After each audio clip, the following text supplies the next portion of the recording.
इचलकरंजीतील यंत्रमाग कारखान्यातील दिवाणजी म्हणून काम करणाऱ्या शेखर महंत शेट्टी यांच्या अपघाती मृत्यू दाव्यात इचलकरंजी इथल्या न्यू इंडिया इन्शुरन्स कंपनीला नुकसान भरपाई देण्याचा आदेश देण्यात आला होता.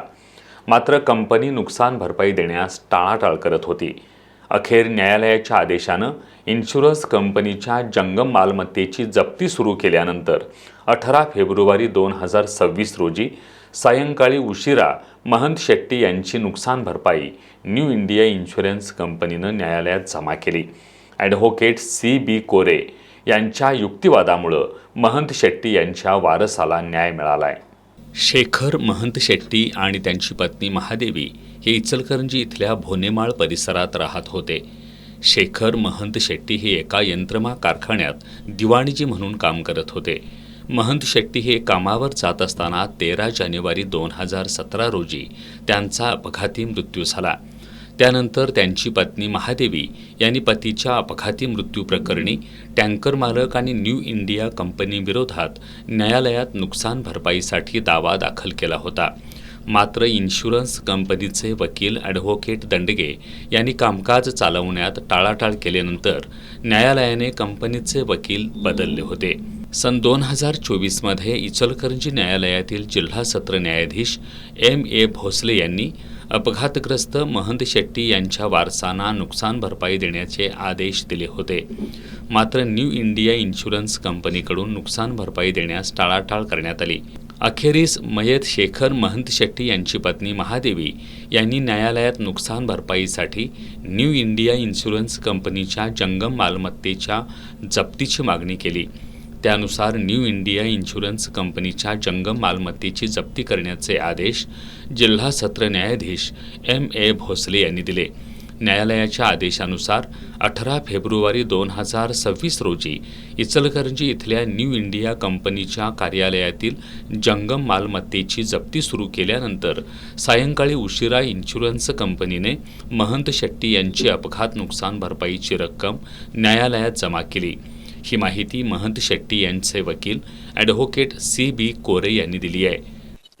2019 पासून 2022 पर्यंत ॲडव्होकेट दंडगे यांनी पुरावा करण्यासाठी वेळ घेतला, दीर्घ कालावधी घेतला. परंतु त्यांच्याकडून वेळेवर काम चालण्यास होत असलेली टाळाटाळ कंपनीच्या लक्षात आल्यानंतर विमा कंपनीने त्यांच्याऐवजी दुसरे वकील DM देसाई मॅडम यांना वकील म्हणून नेमलं गेलं. त्यांच्याकडून काम चालवलं गेलं वेळेत. पण कामाचा निकाल झाला तो 8/8/2024 ला. 3 महिन्यामध्ये पैसे भरायचा आदेश न्यायमूर्ती भोसले साहेब, जिल्हा व सत्र न्यायाधीश इचलकरंजी यांनी दिला. परंतु मिलिंद भोसले, जिल्हा व सत्र न्यायाधीश यांनी दिला. परंतु त्या आदेशाची कुठलीही दखल न घेता विमा कंपनीने सदरची रक्कम कोर्टामध्ये जमा केली नाही.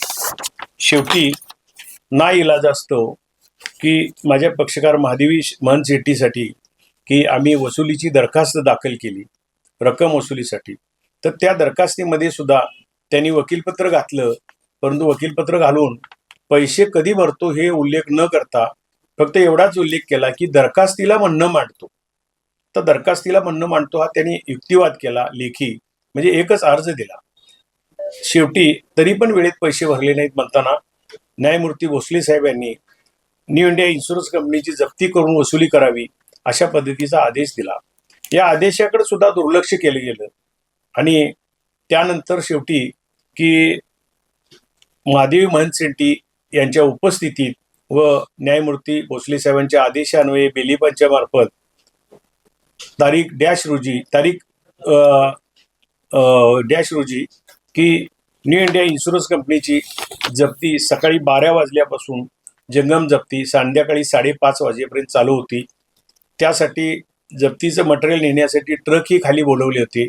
यंत्रणा संपूर्ण बेलीपाणी लावली होती. बेलीपाणीमध्ये चहा सुद्धा घेतला नाही, सतत कंटिन्यू काम केलं आणि शेवटी 5:30 वाजता कंपनीने सदरची रक्कम महंत शेट्टी यांच्या नावावर भरण्यासाठी ती कोर्टात जमा केली.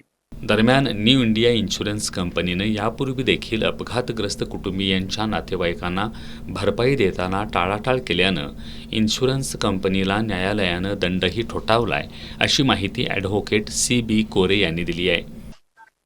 आणि अशा घटना यापूर्वी सुद्धा विमा कंपनीनं याच विमा कंपनीकडं झालेल्या आहेत. यासाठी विमा कंपनीला कोर्टासमोर खोटी माहिती दिली, आपल्या विमा पॉलिसी आपल्या वाहनाची विमा पॉलिसी असताना सुद्धा नाही म्हणणे, यासाठी 2 लाखाचा दंड झालेला आहे. आणि शिवाय ज्यांना दंड झाला, ज्यांच्यावर अपघातात त्यांचे पती मृत्यू झाले होते, मयत झाले होते, तर त्याच्यासाठी सुद्धा की केस नंबर 470/22/12 मध्ये की त्या पक्षकारांना सुद्धा कोर्टाने अधिकार दिलेत की इन्शुरन्स कंपनीचे जे अधिकारी आहेत, ज्यांनी केस चालवण्यास निष्काळजीपणा केला, ज्यांनी केसमध्ये माहिती खोटी कोर्टासमोर दिली, त्यासाठी त्यांनाही 50,000 रुपये दंड केला आणि कंपनीला 2 लाख रुपये दंड केला. या घटनेमुळं काही विमा कंपन्या नुकसान भरपाई देण्यास टाळाटाळ करत असल्याची बाब समोर आली आहे. मात्र या घटनेत वकिलांच्या पाठपुराव्यामुळं न्यायालयाकडून न्याय मिळाला आहे.